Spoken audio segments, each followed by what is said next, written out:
नमस्कार मंडळी, आपण पाहताय शीतलवाणी। आज या व्हिडिओच्या माध्यमातून मी तुम्हाला शुक्रवारची वैभव लक्ष्मी मातेची एक अत्यंत सुंदर आणि अर्थपूर्ण अशी धार्मिक कथा सांगणार आहे। तेव्हा तुम्ही सर्वांनी ही कथा शेवटपर्यंत ऐका। तसं तर वैभव लक्ष्मी मातेचं व्रत अनेक महिला पुरुष करतात। बघा, कोणतंही व्रत जेव्हा आपण करतो तेव्हा त्या व्रताची कथा ऐकणं हे अनिवार्य असतं, कारण व्रतकथेच्या माध्यमातून आपल्याला त्या व्रताचं संपूर्ण सार किंवा महात्म्य कळतं, व्रताची योग्य पद्धत समजते। त्याच्यामुळे व्रतकथा ऐकणं त्यामध्ये आलंच। आता काही जणांचं काय होतं, आरोग्याच्या समस्या किंवा विविध अडचणी यामुळे इच्छा असून सुद्धा वैभव लक्ष्मी मातेचं व्रत करता येत नाही।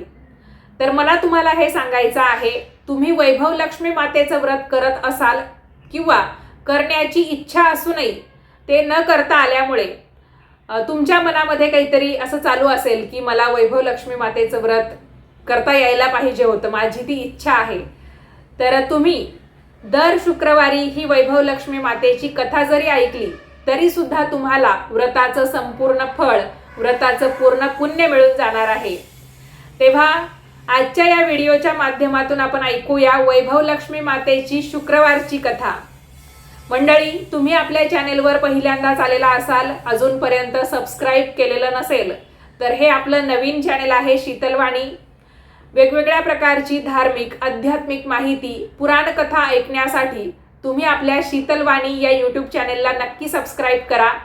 आणि ही कथा ऐकत असताना कमेंट्समध्ये लिहा वैभव लक्ष्मी माते की जय। कथेला सुरुवात करण्यापूर्वी आपण सर्व देवींना समर्पित असणारा एक छानसा श्लोक म्हणूया। सर्व मंगल मांगल्ये शिवे सर्वार्थ साधिके शरण्ये त्र्यंबके गौरी नारायणी नमोस्तुते। तर ऐकावी भक्तांनो वैभव लक्ष्मी मातेची व्रतकथा। आटपाट नगर होतं, तिथे खूप लोक राहत होते। त्यामध्ये भले बुरे, गरीब श्रीमंत, आस्तिक नास्तिक सर्व प्रकारचे लोक राहत होते। अशा त्या शहरामध्ये एक जोडपं राहायचं। ती दोघेही धार्मिक, विचारी, सुशील आणि संतुष्ट होती। त्यामध्ये पत्नीचं नाव होतं शीला।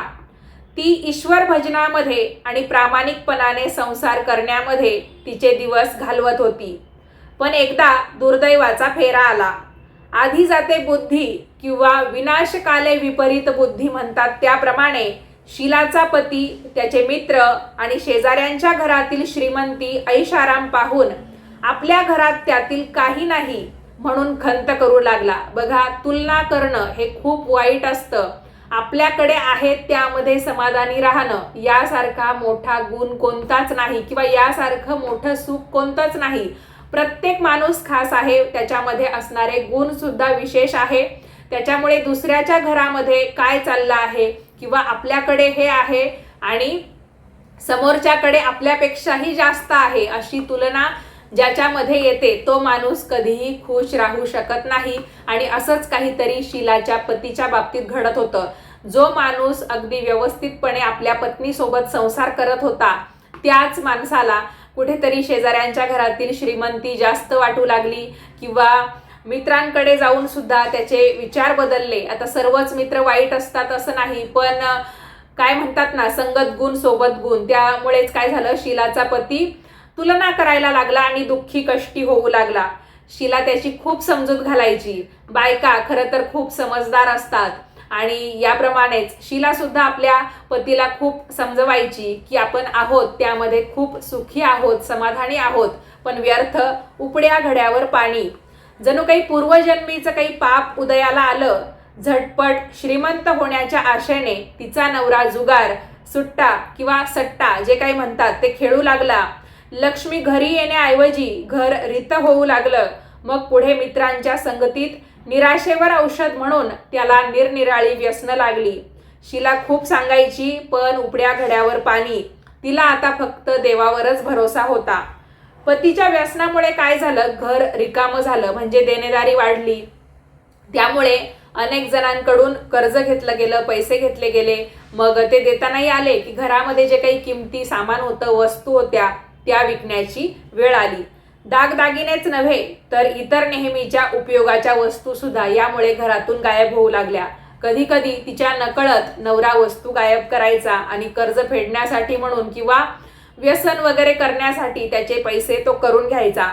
आजवर त्यांना मान देणारी माणसं त्यांना टाळू लागली होती. बघा, माणसाकडे जोपर्यंत पैसा, श्रीमंती सगळं काही असतं किंवा असं म्हणतात ना, ज्याच्याजवळ सगळं काही आहे त्याला लोक विचारतात, पण ज्याच्याकडे काहीच नाही, काल होतं आणि आज नाही, तर अशा लोकांकडे लोक म्हणजे अशा व्यक्तीकडे लोक ढुंकून सुद्धा बघत नाही. अशी काहीतरी या शीलाची आणि तिच्या पतीची अवस्था झाली होती. उधार द्यायला सुद्धा कोणी तयार नव्हतं, कारण ज्याच्याजवळ पैसा असतो त्याने जर समजा कुणाकडे पैसा मागितला काही थोड्या दिवसांसाठी, काही कारणांसाठी, तर अशा व्यक्तीला कदाचित उसनवारी लोक पैसे देऊ शकतात. पण ज्याच्याकडे नाही त्याला का देत नाही? कारण त्याने परत केले पाहिजे, त्याच्याकडे परत करायला काही असलं तर पाहिजे. तर अशाच पद्धतीने त्यांना आता कोणी उसने पैसे सुद्धा देत नव्हतं. शीला देवदर्शनाला जायला सुद्धा टाळायची, कारण देवदर्शनाला जायचं म्हणजे देवाचं साहित्य आपण घेतो त्याला सुद्धा तिच्याकडे पैसे नसायचे. त्यांना रोजची गुजराण करणं खरं तर खूप कठीण झालं होतं. ती काय करायची, त्यांचा रोजचा उदरनिर्वाह व्हावा याच्यासाठी काहीतरी कामधंदा करायची आणि त्याच्यातच ती खूप गुंतून गेली होती. कारण तिचा नवरा काहीच काम करत नव्हता, फक्त नशिबाला दोष देणं आणि व्यसन यातच तो मग्न झाला होता. अशीच एकदा दुपारची वेळ होती. शीला तिचं काम करून आली आणि थोडीशी थकून पडली होती, म्हणजे झोपलेली होती, आणि तिच्या दारावर टकटक आवाज आला. तर कोण देणेकरी आला किंवा कोण आता पैसे मागायला आलं बरं, या विचाराने ती तडकन उठली आणि तिने दरवाजा उघडला. तर तिच्या समोर एक म्हातारी आजीबाई तिला दिसली.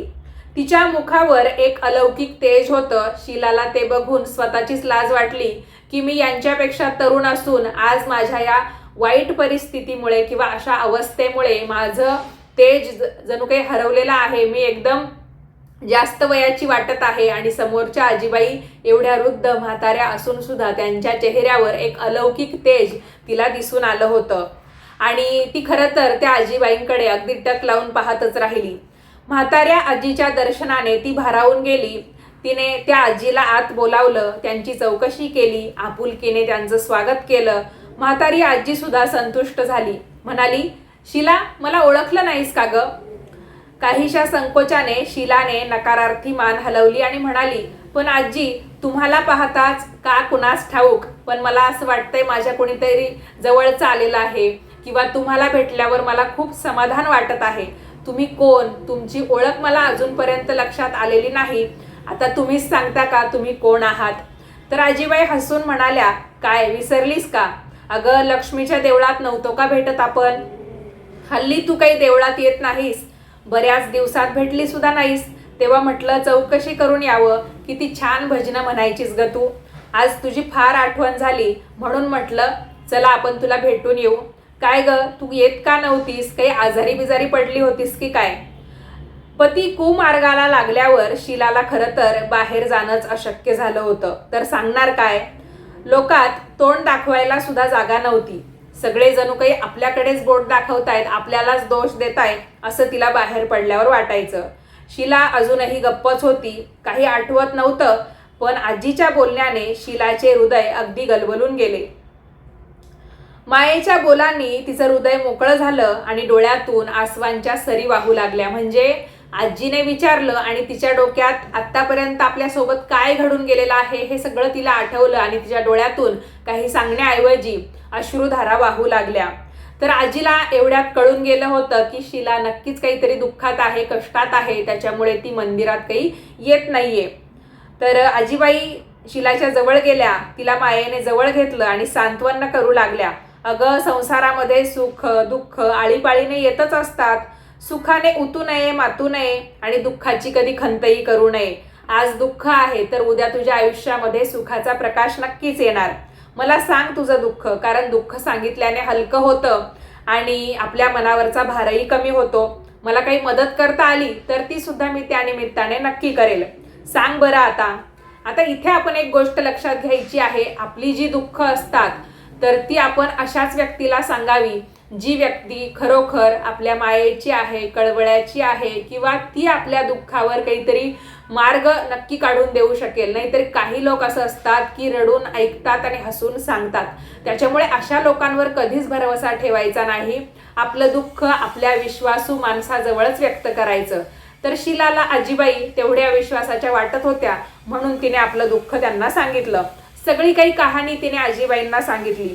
सुरुवातीचे सुखाचे दिवस असतील, त्यानंतर येणाऱ्या अडचणी, पतीचा जो काही विचार बदलला किंवा त्याला लागलेली व्यसनं, नंतरची ही हालाकीची परिस्थिती, सगळं काही तिने आजीबाईला सांगितलं. आजीने सुद्धा ते सगळं ऐकून घेतलं आणि आजी म्हणाल्या, शीला, दुःख म्हणजे मागील कर्माचं फळ.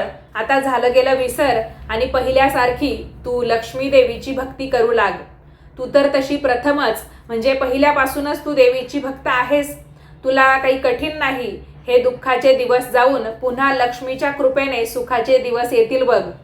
ती तर प्रेम आणि करुणेची मूर्ती आहे. धीर धर, वैभव लक्ष्मी मातेचं व्रत कर. लक्ष्मी व्रताची गोष्ट ऐकून शीलाला खरं तर फार आनंद झाला. जणू हरवलेला ठेवा सापडावा तसं काही तिला झालं.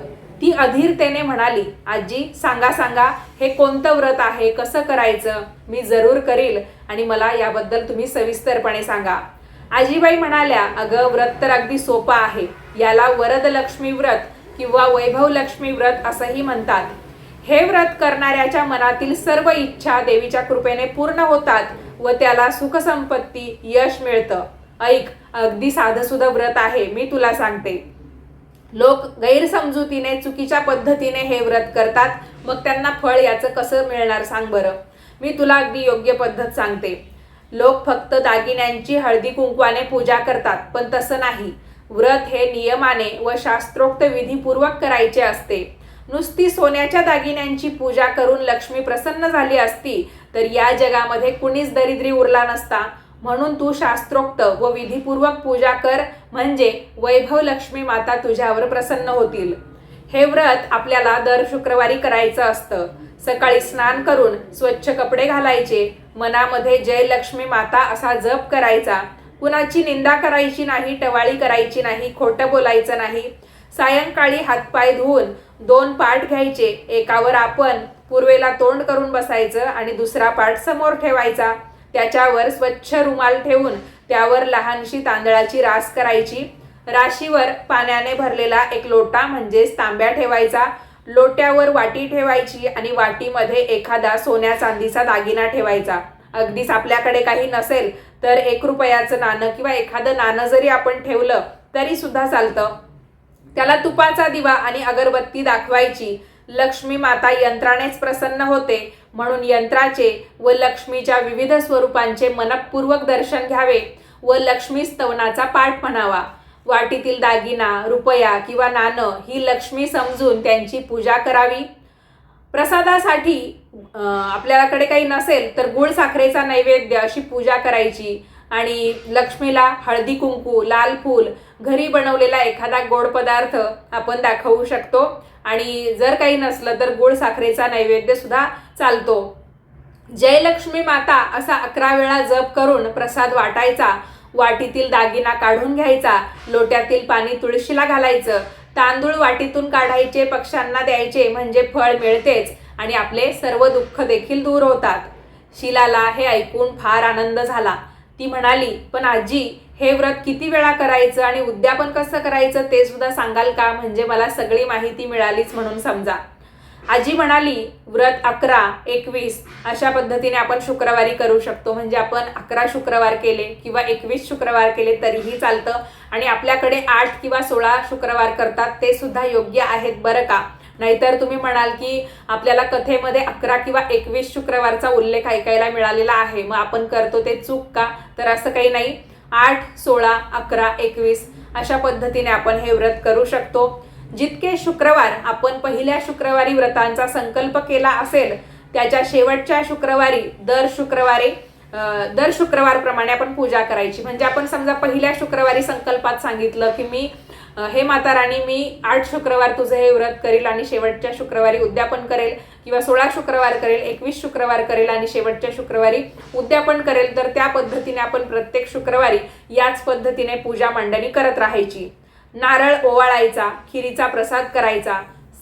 तर शेवटच्या शुक्रवारी उद्यापन करताना आपण 7 कुमारिका किंवा 7 सवाष्णींना हळदी कुंकू लावायचं, त्यांना वैभव लक्ष्मी मातेच्या व्रताची एक पुस्तिका वाण म्हणून भेट द्यायची, प्रसाद द्यायचा।